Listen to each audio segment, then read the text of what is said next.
Hello and welcome. My name is Ansu, and today I wanted to talk about all the romance authors I discovered this year. I had such a romance kick the entire year that I discovered so many different romance authors, and I've been binge reading so many of their books. So I thought I would share some of them with you guys, and hopefully you can find a new author or we can chat about some new to me authors. I feel like these are fairly popular, but I just wanted to bring in the list out there just in case you've never heard of them. First one is Abby Jimenez. She's a very popular author. She writes a ton of really heartfelt romance books. You will have some topic in here that will make you cry 100%. Honestly, don't remember every single one of these books, I'm not gonna lie to you, but this one follows around Brianna, who's a doctor, and her life is almost falling apart. Her divorce is almost finalized. Brother's kidneys are failing, and getting a kidney donor is not happening anytime soon, really. Then there's a new doctor, Dr. Jacob Maddox, who Brianna thinks is not a great person initially. He brings in a very bad first impression, but later on, like once you actually get to know this character, you realize that he's just a funny, sweet character. He just comes off a little standoffish initially, just because he actually has some problems talking with people, I guess. Communicating is not his forte, and you can really see that. The way that Abby Jimenez handles topics that are very heavy hitting is beautiful. Like, she does such a wonderful job with it that you would truly want to know what is happening with these characters. You really feel for each of them, and by the end of it, you were crying for them. For sure, and it's just such a lovely story woven into the entire book, and I really do enjoy the way that she writes, and it's so heartfelt. It's very romantic. It's just a little spicy, I think. Honestly, I can't even remember if there was spice in here, maybe like a scene or two, but it wasn't too much from what I can remember. It's been a few months since I've read this, but this one I really did enjoy, and pretty much all the books I've read by this author I've really enjoyed, and yeah, this was one of my favorite finds of this year. Next up, I found Hannah Bonham Young, wrote Out on a Limb. This one is such a cutesy romance. It does have a few spicy scenes in here. So Venifred, or Ven, our main character, has always been wildly independent. She doesn't like to be coddled for her limb difference, so she has a small hand, like one small hand, and she does not like to be coddled for it. She has a one-night stand with a guy who, lo and behold, of course, he also has a limb difference. He does not have a leg. They have a very lovely night together. They really hit it off. They have some fun banter. They seem like they could be such a good couple. They have a one-night stand. A few months later, Wynn actually figures out she's pregnant. The story is about Wynn and Beau, who are trying to get to know each other. They start to live together so that the whole pregnancy can be a little easier on Wynn.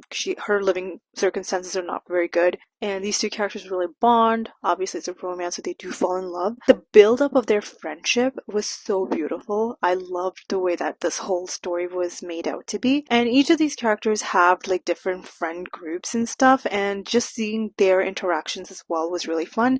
There's one particular friendship in here that Wynn really has. Her best friend, I think her name is Sarah. She has a follow-up book, and I think even that was such a beautiful and fun story that Hannah Bonham Young became an easy favorite of mine by just reading like 2 books of hers. I've really enjoyed both of them. It's just very simple to just fall in love with these characters, really, and I just really loved getting to know them really well. So yeah, just read 2 books by this author, honestly, but really enjoyed both of them. The next author that I found was because of an arc that I got from NetGalley. And like, I've not read any other books by this author, but I did have like one other book on my shelf from this author, and then I just randomly requested an arc that I got. This particular book is Good Spirits by B.K. Borison. I got the physical book after, because that's how much I love this book. This one is, I think, the most spiciest of B.K. Borison's books that I've read. I've read 4 other books by her. None of them has a lot of spice in it. It's just mostly like almost close to a romance. Maybe they have like a little bit of spice, but it's not a lot. This one actually has like proper spice in it. This one falls around the Ghost of Christmas Past Nolan, who comes to haunt our main character, Harriet. Harriet is supposed to be this really lovely person. She has done nothing wrong. She is a very sweet, kind human being. She does good things. So why is the Ghost of Christmas Past haunting her? That is the strange thing. She's trying to figure out what's going on. She's trying to come to terms to actually interacting with a ghost. And Nolan, the Ghost of Christmas Past, does not believe her.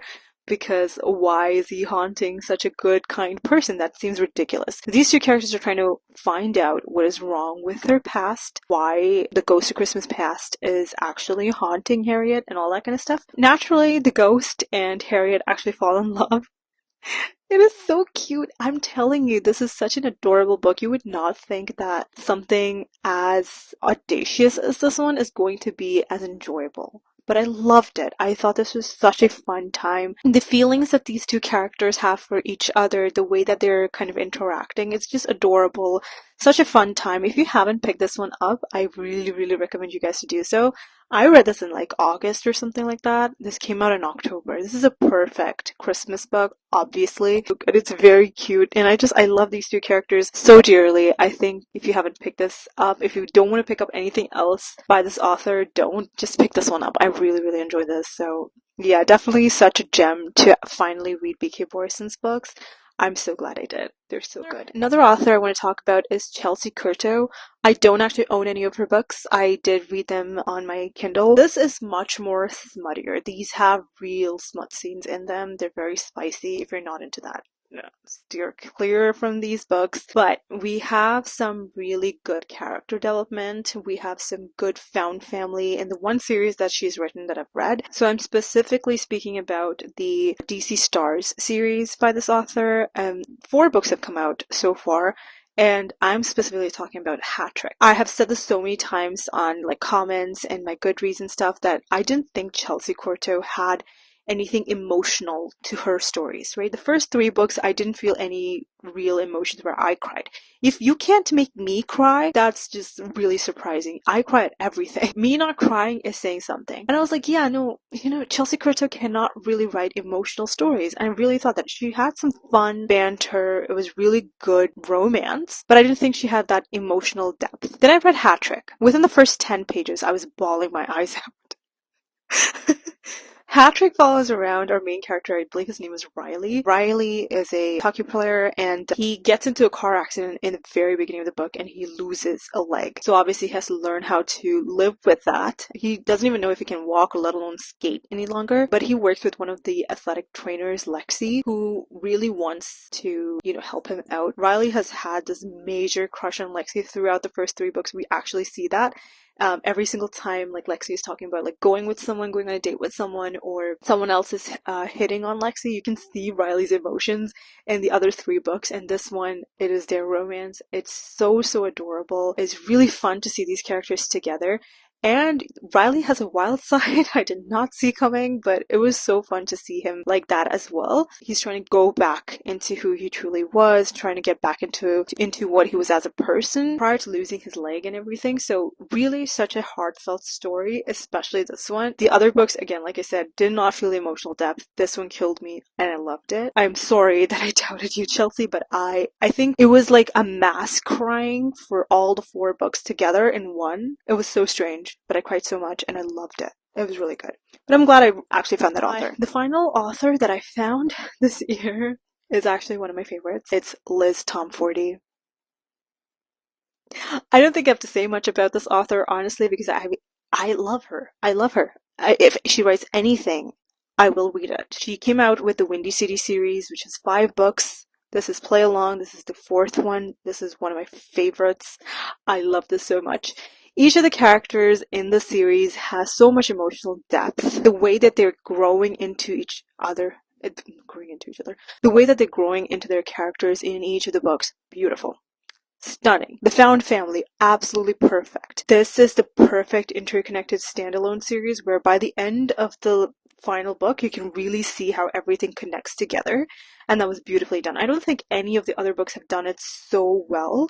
The Found Family in this series, beautifully, beautifully done. This one particularly follows around Isaiah Rhodes, who is a baseball player who's been in love with Kennedy Kay, who's like, I guess like an athletic trainer slash doctor of their baseball team. But she was engaged as long as he's known her, so he like backed off, but he was very flirtatious all the time. Everyone assumed that he's a playboy because literally he was kind of a playboy, but that was how people pushed him to be, really. He wanted more of a proper relationship, never really got it because everyone wanted the baseball player and not someone who was going to be a long-term relationship. So it was a whole mess for him, so everyone thought he was a playboy. Fast forward, Kennedy actually is no longer engaged, and our boy Isaiah was like, yes, I'm going to pursue her again. And he goes full force. On one drunken Vegas trip, they ended up getting married, and they stayed married because of certain circumstances, and it's just their romance just growing together as a married couple who got forced into it, and it's beautiful. It's so cute. These two characters really try to understand each other's circumstances. Beautifully done. I really enjoyed this book. I would highly recommend all the books that this author writes. Just saying, so good.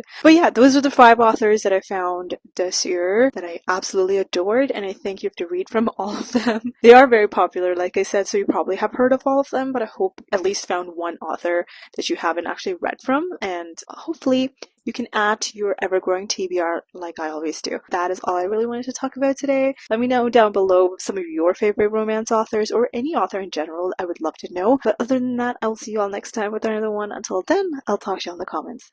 Bye!